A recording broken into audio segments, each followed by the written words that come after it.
नाम का सुमिरन। सुमिरन संस्कृत के शब्द स्मरण से बना है, जिसका अर्थ है याद करना। सुमिरन करना मन का स्वभाव है। मन क्षण भर के लिए भी सुमिरन से खाली नहीं रहता। ये पल पल संसार के रूपों और पदार्थों का सुमिरन करता रहता है।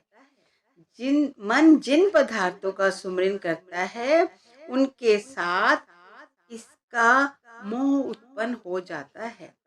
रचना में आने पर आत्मा को मन का साथ दिया गया है और ये मन संसार तथा इसके पदार्थों के सुमिरन में लगा हुआ है। परिणाम स्वरूप मन और आत्मा को अपने असली घर की याद नहीं रही। मन और आत्मा के अंदर संसार के सुमिरन के भंडार जमा हो चुके हैं।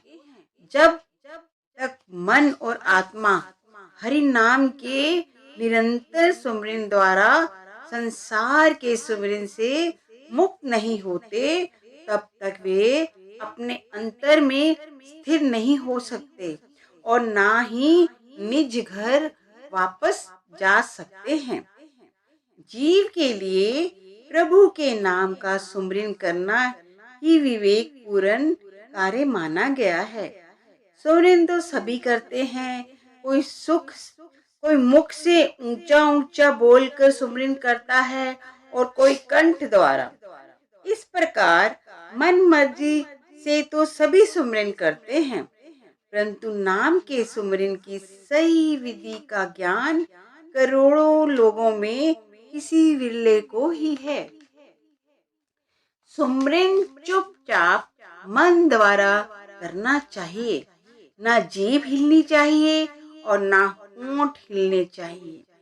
सुमिरन इस प्रकार करना चाहिए कि केवल सुमिरन करने वाले को और जिसका सुमिरन किया जा रहा है, यानी उस प्रभु को पता हो। संसार को जताने के लिए सुमिरन करना अपने वास्तविक उद्देश्य से भटक जाना है। वर्तमान अवस्था में मन सांसारिक पदार्थों के सुमिरन में लीन है। इसी कारण मन और आत्मा पर मोह माया की मैल चढ़ती जा रही है। लेकिन जब सतगुरु के उपदेश के अनुसार जीव अंतर्मुख होकर प्रभु के नाम का सुमिरन करने लगता है, तो मन और आत्मा निर्मल होने लगते हैं। जीव को प्रेरणा देते हैं कि ध्यान निरंतर सुमिरन में ही रहना चाहिए। चलते फिरते, खाते पीते, संसार के सभी कार्य व्यवहार करते हुए मन सुमिरन करते रहना चाहिए। केवल जागते हुए ही नहीं, सोते समय भी सुमिरन करना चाहिए। मन में आश्चर्य होता है कि सोते समय सुमिरन कैसे किया जा सकता है। वर्तमान अवस्था में नींद में संसार के स्वप्न आते हैं। ये संसार का सुमिरन है। प्रभु के नाम का सुमिरन करते करते साधक ऐसी अवस्था में पहुंच जाता है जहां सुमिरन का प्रभाव स्वयं चलता रहता है। ये प्रभाव सोते समय भी जारी रहता है। शुरू में सुमिरन करने के लिए मन के साथ कड़ा संघर्ष करना पड़ता है।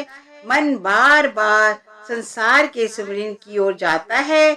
जैसे अंधकार का नाश केवल प्रकाश ही कर सकता है, उसी प्रकार केवल हरि नाम का निरंतर सुमिरन ही मन के संसार का मोह निकाल सकता है। दिन रात सांस सांस के साथ सुमिरन का प्रवाह चलता रहना चाहिए। ये उपदेश नया या अलग नहीं है।